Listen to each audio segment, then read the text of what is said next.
Men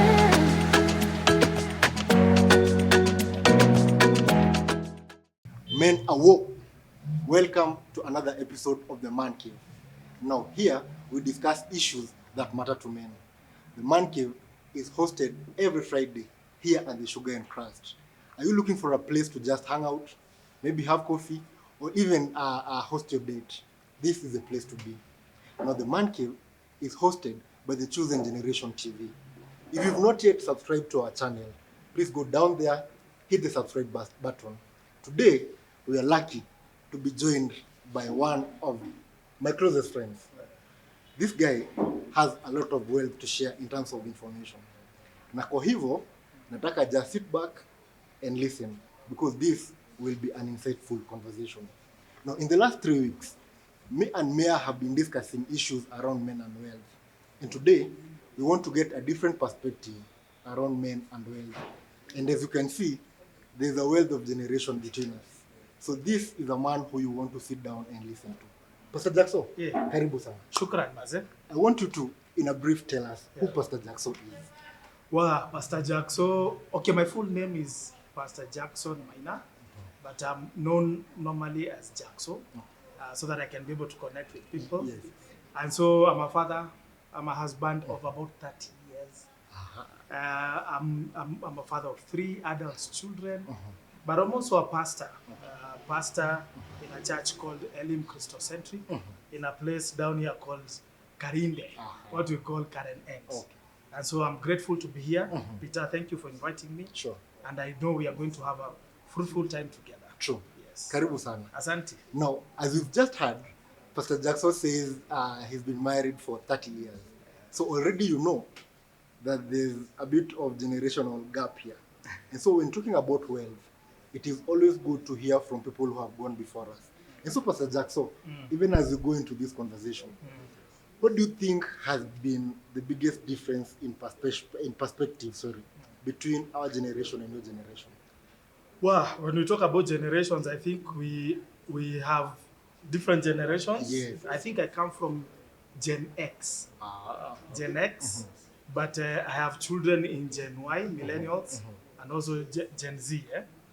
And so there's a whole difference. When we look at wealth, I think it changes with every generation, but the basis is basically what I can say the Bible describes to or ascribes to. Okay.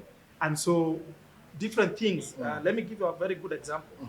When I was growing up, if I wanted to tell my dad that I want to become a DJ, angeniua anizike na nisahau kabisa. But with your generation, we have DJs who are making money. Sure. We have DJs who have taken that as their career, you know. So we look at wealth in different perspectives. For us, it was go to school, get a good job, then make your money. Sure. For you guys, it's totally different. I try to talk to my daughter about land. She doesn't understand about land.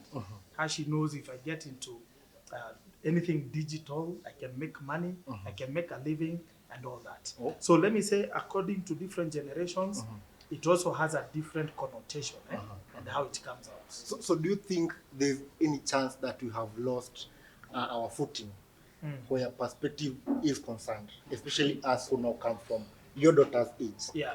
When, for instance, you talk about land versus probably buying a car, Yes. is it that we are not really focused on building wealth over time? What do you think has changed in terms of how we view wealth? Exactly. When we are growing up, we are told you need to work very hard. And I'm not saying working hard is not right. But in your generation, it's also working smart. Okay? That's why you can employ issues of AI. You can employ other things to be able to work smart. Sure. During our age, when you're working, it's 8 to 5. You guys, it's not 8 to 5. Okay? You guys can go to work anytime. Sure.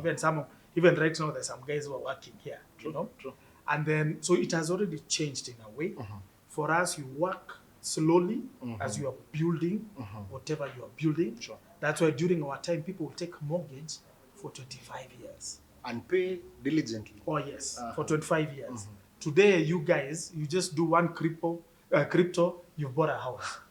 or the first thing you buy is a car, because now it becomes a tool of trade in whatever you want to do. So things have changed a little bit.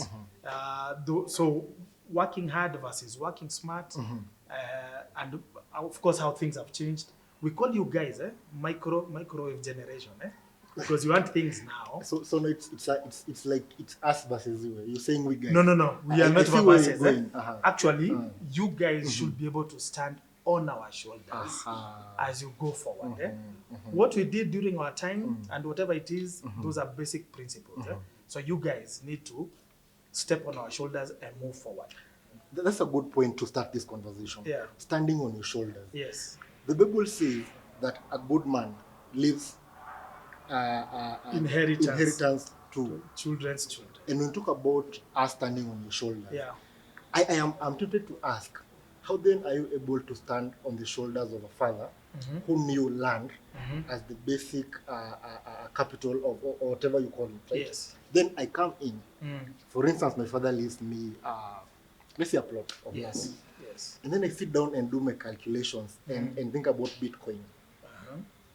And figure if I was to translate this piece of land to Bitcoin, Yes. then probably in a few years' time I'll be a millionaire. Yes. How then do I sit down my father and engage them in such a conversation? Because you remember, you want to stand on your shoulders. Yeah. You don't want to lose that piece. Yes. So do you think, especially as men, are we sitting down with our fathers enough? And even if we do, is it a relatable conversation? I think number one, we don't sit with our fathers enough time. Secondly, we might not fully understand each other in terms of, as we are talking about land, for me, it is capital. I can put up a house, I can put up anything. For you, you are thinking, let me sell this, I buy a car, let me sell this, I get into crypto or Forex, whatever it is. Yeah. And so, even as we are commanded to leave inheritance for our children's children, maybe how I can look at it is when you are standing on my shoulders, it's because I have land. So how would you utilize that land, even if it's going to benefit you? But again, remember, even you need to leave it for your children's children. It might not exactly be that piece of land, but you can be able to stand on my shoulders with what I have as land, and then you take it further. Okay? Let me give an example. I've learned a lot from Asians. This is a personal opinion. You can, if it is suitable, that's okay. Every African generation reinvents the wheel. I am not doing what my father did. Neither will my children do that. So with generations, you waste time, you waste resources, you waste everything that you have. You are trying to reinvent. If you look at the Asian community, some of the Asians who came to this country when the railway line was being built from Mombasa to Kisumu, some of those guys have actually stood on their father's shoulders and they have developed some of that type of a business. So today, if you have a kid who is 10 years old, when they close school in a month's time, they go to their father's shop and they learn about how to give back change, how to purchase, how to deal with customers, and all that.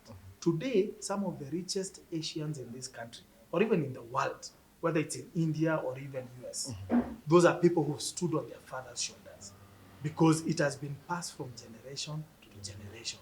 So the amount of time and money you'll have invested in reinvesting, you plug it in whatever business it is. Wow. So that's why today we can look at supermarkets that were started 1960. Yeah. You look at factories in Industrial that were started 1950s. Still running. Yeah, and they're still running, Yeah. but it's their children's children who are running them now. True. So they employ whatever technology is new now to be able to expand and develop their businesses. That's interesting. Yeah. Because it brings me to the next question. What you're saying in essence is that our generation has become a rolling mouse. And could be that is the reason why we are struggling with mental issues. Because every time I want to try something new and it flops, then probably I find myself in a space of mental anguish. And that is why I want us to come to the next conversation around mental health and wealth around men. Pastor Jackson, wakati wenu majamaa walikuwa wanachizi vile sisi tunachizi. Ulikuwa na chizi ukivuta ndom. But Una- if you una- don't touch ndom, Uko sawa? you can manage in life. Bana, sisi today unachotwa gari leo, kesho uko Madhari. Don't you think from a generational point of view, Yeah. we've become either too attached to the process of making wealth, or we don't have the patience to know that we need to build this wealth over time? What do you think, especially men, and I'm coming back to men because this is a conversation around men. What would you do probably say about us and mental health where wealth creation is concerned? Well, I don't envy you guys Oh. because there's so much pressure on you guys to be able to make a living in a very short time. I think that is profound. Please Yes. rephrase that statement. So there's so much pressure you go to campus so that you can be able to make a living out of that. But even as you go to campus, some of the businesses and jobs that will give you money are not necessarily because you have a degree. True. If you are aware, there are some corporates now in Kenya that you don't have to have a degree. True. You can have a diploma. Those are the kind of guys they want because they want people who are technical, Sure. who can be able to do things. And so for you guys, you have a lot of pressure, particularly the boy child. True. The boy child has a lot of pressure to conform to the things that are happening in the world. You need a smartphone, you need airtime, you need a car because it's a tool of trade. You need to live somewhere. Okay, so there's a lot of pressure that you need to be somewhere. True. Again, also social pressure. Jamas I was with in school, Mazi they are driving. Yeah. I am not driving. I'm still javeling. Was that a common problem in your generation? No, it wasn't. It wasn't. It wasn't. A car was not a tool of trade. So you work hard to buy a car. Today you guys need a car to move from point A to point B. True. You know, there are Ubers, yes, but you know in the long term it's expensive. Very. So you need a car to work and go wherever you can. So let me say for you guys, you have a lot of pressure, which does not work well for the boy child. And so even at times the boy child needs mechanisms or a support group to be able to cope with the pressure that is around them. Wow. Yeah. And that could actually now explain why a lot of us do some things. Yes. Necessarily not because we want to, but it's because of the social pressure. Exactly. And again, this brings us to the conversation around social media. Yeah. Because unlike in your generation, Yes. our generation has to actually grapple Yes. with the facade that is Yes. brought around by social media. Yes. So today I see you, Pastor Jackson, online, Mm. and I want that life. Yes. I don't think you had that challenge growing up. Not so much. In terms of, we didn't have social media. True. We used to have telephone lines. Ukipiga ichukuliwa sawa. If it is not picked, the guy is not there. You have Okay. If you write a letter, it will take too long to reach there. True. So we didn't have social media. Social media, I think, also brings a lot of pressure True. because it's the thing of now and here. Yeah. So I'm going to board a plane. So I take selfies and all that. Then I show you guys, me and Maju, I'm traveling. So you guys, you are seated there and saying, this is my body. I can't even fly. I don't even have a passport. So social media has also brought pressure. But also something people forget. That is what you are showing us. Behind the scenes, behind that camera, you are totally different persons. Maybe you are struggling to pay rent. Maybe you are struggling even to get anything, even to find food so that you can be able to eat. So again, there's a lot of pressure with social media. Yeah. So I think for the boy child today, realize the social media, I can utilize that for my gain. But I also know what I see is not necessarily the person who is doing that. Makes a lot of sense. Yeah. Makes a lot of sense. And that also now brings in the conversation. You started by saying, with regards to patience. Yes. I feel like because we've been introduced to ways of making money fast, then we don't have the patience to go, we call full cycle. Yes. We have gotten so used to making money so fast. Yes. And probably in legit ways, And so we don't have the patience to build this wealth over time. Yeah. Talk to us about wealth generation and the gradual process that is involved. Okay. When we talk about wealth generation, I think let's go back to what is wealth? Where does it come from? Huh? True. Takes me back to the Bible. When I read Deuteronomy chapter 8, verse 18, tells me it is God who has given us the power to make wealth. God gives us the power. And so that power can even come in ideas, that some of the ideas that you have, you can be able to make wealth in that. I think that is basic or fundamental. Number two, I think when you put God first in everything, huh? Maybe I'm speaking like that as a pastor. No, it's okay. And maybe somebody can think, when he pass, Uko safe, you know, uko those safe. kind of things. Yeah, yeah. But I'm speaking from experience. True. If you put God first, let me put it this way. If you take care of God's agenda, He takes care of your agenda. So if you put God first and you obey what His word says, then you'll realize that I can be able, whatever it is I'm doing, I've already involved God in it.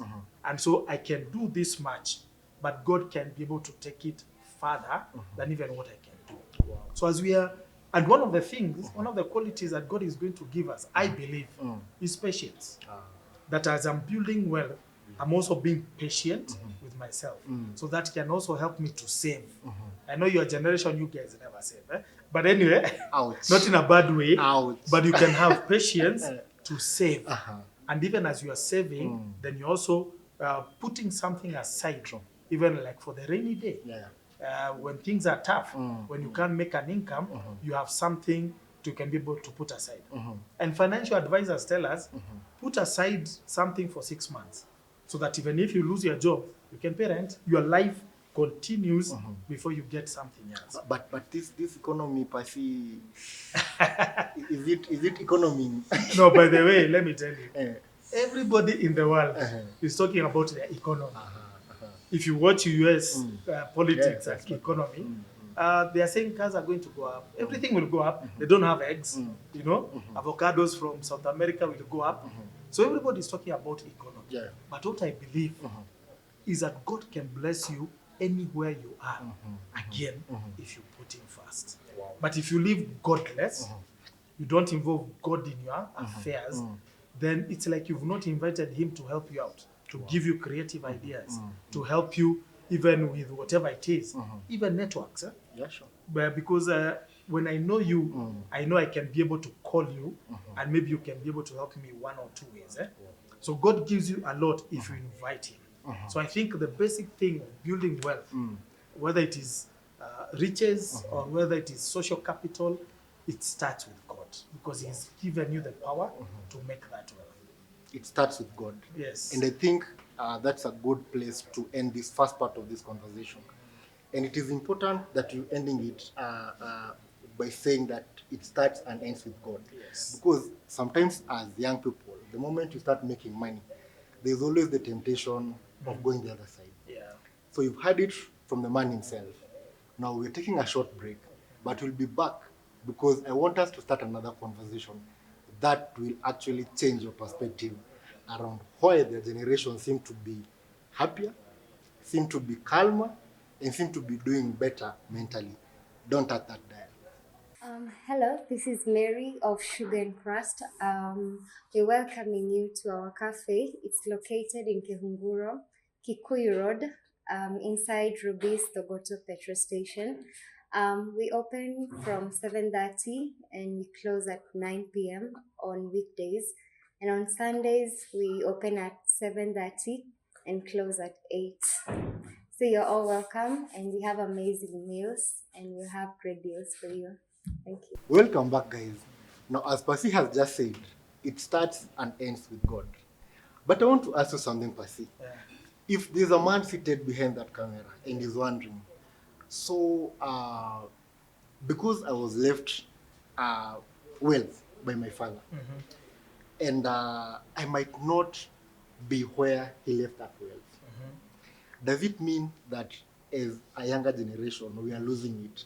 We are putting value to what you have inherited, number one, but also putting value to what God has blessed us with is concerned. Why is it that, for instance, if as my father, for instance, you left me a mansion, Yes. then 2 years later, gone. everything has gone. Yeah. Is it a problem with management, or is it a problem with how much you put value to whatever we gain or we earn? I think at times it's knowledge of the value of whatever you've inherited. Okay. Because let me give an example, even around here. If you've got a piece of land, 50 by 80, it's expensive. Very. You can easily sell it and do whatever you want. But that piece, if you have patience, wait for 2 more years.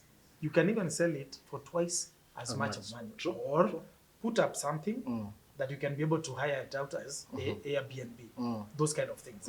So I think when we know the value of whatever it is we've inherited, then we can be able to take good use of it and actually build on it. The Bible actually tells us it's not addition, it's multiplication. We need to multiply that. Very interesting. Meaning that if you left me 50K in the bank, I need to multiply that, not even add it.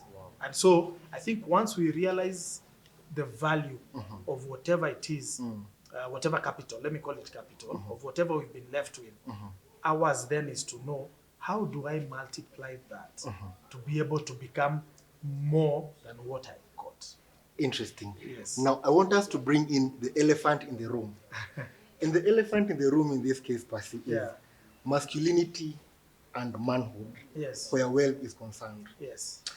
Do you think that the modern man is judged by the amount of money they have in the bank? Of course. Why? I don't know why. Okay, it's a generational thing, or rather, it's a human thing. That when I look at you, I can look at the shoe you are wearing. I can look at not now. I can look at the shoe you're wearing. I can look at how you are dressed, and then I can be able to place you in a status that I think you belong. During our time, yes, that happened A lot. a lot. Okay. I mean, if you are wearing expensive shoes, ama you are dressed in clothes that wasema hiyo ni label, you know, those, so I can be able to place you, we ni bazoo, unaka kitu, you know, those kind of things. True. For your generation, is different. In that, you can be employed when you have dreadlocks. Nobody cares so much about how you dress, provided the work is done. If you look at properly in the sector like IT, nobody wears a suit in IT. True. They're all wearing sneakers and khakis and t-shirts, and they are well and they are performing. True. So at times, the pressure comes in if you want to be fit in a certain status quo. And people will look at you, what kind of a car are you driving again? Exactly. You know, those kind of things. Hiyo gari yako iko na ngoma, you know, ama haina. So they're looking at those things so that they know where to place you, which is not right because it gives you a lot of pressure. Yes. I have to fit in a certain place. Whatever I wear must look expensive. True. So that these guys can be able to. And so you see the pressure is, even if I don't have money, I'll borrow to live in a certain area, to take my kids in certain schools, to drive a certain type of a car, even though I can't afford that. You see, so I'll always be living in debt. I have pressure, and like we are talking about, gives us a lot of stress. That's true. Because the bank is on your case, you're not fulfilling whatever you're supposed to pay. Guys are thinking you're not making it, you know, those kind of things. Because I want to look, I live in a certain neighborhood. I'm driving a certain type of a car. So at times we put too much pressure on ourselves that is not necessary. Not necessary. It's not necessary.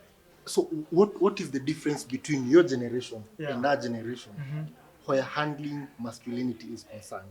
And I'm talking with regards to men, purely men. How were you able to maneuver? For instance, I know your wife is beautiful. Oh, thank you. And if she looks like that at this age, then najua ulikuwa bazoo Nimefanya wakati kazi wako. mob sana. So did it affect how women, for instance, look at you back then? Let me say it was also very personal. In terms of during our time, some of the things that we learned either from our fathers or our uncles or the men. Remember, during our time, we were being brought up by the community. In other words, if I'm doing a mistake somewhere, my neighbor has a right to tell me stop doing that. Ataniambia, I'll say you to your parents. Nowadays, your generation, you dare not touch my kids. True. Mtoini wangu, I'm going to discipline them. And then even this thing of putting your kids in a naughty corner. So in your house, you have a corner that is naughty. So when the kids do something wrong, they are taken to that corner. For us, it was being beaten. For us, it was being ujinga ilikuwa inatolewa in terms of the cane was never spared. So during our time, we had people who speak in our lives, but for you guys, social media speaks in your life a lot of time, which is not true, which things are distorted, there's no value, there are no morals, those kind of things. So let me say, even for us, as we are growing up, you look up to an uncle who you think is good, has values. For you guys, your mind is split all over, social media and all that. So you might not get somebody to mentor you. Secondly, mentorship. Mentorship is key, even for a man, because then a man will tell you how we do things, what we value. Even when you look at a woman, what are you looking at in a woman? Not only money and all that. Are you looking at her morals, her character, those kind of things? Nowadays, you guys learn from everywhere, and some of those things are not really ideal. It's true. Again, compounded with pressure. Your pressure is too much. It's too much. It's too much. So, random question, Mchungaji. What is the most expensive thing you have ever bought that you felt stupid after buying? I bought a very big watch. Those days, what is it digital? I bought a very big watch that was sold to me by my friend. I think it was looking very nice. Actually, when I went home, hey, Maze, your watch looks very ilikuwa around, a very big one. And then after a month, it conked out. I couldn't use it. So I was wondering, why did I buy a watch that looks very nice, but it's not serving my purpose? So those kind of things. Yeah. So I think that is about a useless thing. I'm asking this because in our generation, we say YOLO. Yes. You just live your life. Yes. Everything else will follow. Yeah. I mean, our Father who art in heaven, who owns 1,000 cattle in 1,000 hills, We'll give you all that. will cattle. provide. Yeah. So the question then becomes, do you think in our generation we have a problem with priorities? Exactly. Exactly. You've Thank you for answering your question. Yes. You guys have issues with priority. And not in a bad way. But again, like you're saying, when there's no mentorship, you don't know what to prioritize because you don't know what is of higher value that I can go for this first instead of this. So I think issues of priority and issues of values, I think you fall a little bit short on that, that you need a lot of mentorship. Awesome. Yeah. Wow. So guys, what Mchungaji is saying in essence is that our priorities are upside down. I agree, because sometimes what we consider to be of value might not actually be of value. And so, Pasi, I want you to look at that camera and talk to a young man who is trying to figure out life, and who for some reason may not have gotten the mentorship you're talking about. If this was your son who is sitting right here, what would be your parting shot to them with regards to wealth and men? Okay. So you young guy who is behind the camera, let me speak to you. You might have a lot of pressure as a man, as a boy child. You might be feeling that some other people are doing better than you. But let me tell you, if, like what we've said, you put God first, you're trying to grapple many things at the same time, but just know, whatever God has given you talents. God has given you gifts that you can be able to utilize, that you can be able to use that even to be a man who is of worth, but also what can be able to make wealth in your life. So at times, just close your ears kidogo from the pressure around you and ask yourself, who am I? What gifts do I have? What do I have in my hands that I can be able to utilize and I can be able to go further than that. So close your eyes to too much pressure and look at what is ahead. Compose yourself, put yourself together, and go in that direction. Again, putting God first. That's what I'll be able to tell them. Awesome. Yeah. Wow. You've heard it from the man himself. Now, so many times our value is determined by the depth of our pockets. But is it really, should it really be that way? I think what Mchungaji has told us today makes a lot of sense. Think about your priorities, put God first, and above all, close your ears to the noises that go around you. By doing so, you'll be ready to face this world. This has been the Man Cave. I hope to see you next time as we continue this conversation around men. Now remember, this is a safe space where you can always hang in, just listen, contribute, and tell us what you think about different issues. For instance, what do you think about men and wealth? What has been your greatest struggle where wealth creation is concerned? Please give us your responses down there. We'd like to hear from you. But remember to subscribe to this channel. Remember to tune in so that you can keep listening to what we are talking about. Keep giving us feedback, because it is through such conversations that we get to learn. Men awoke. See you next time.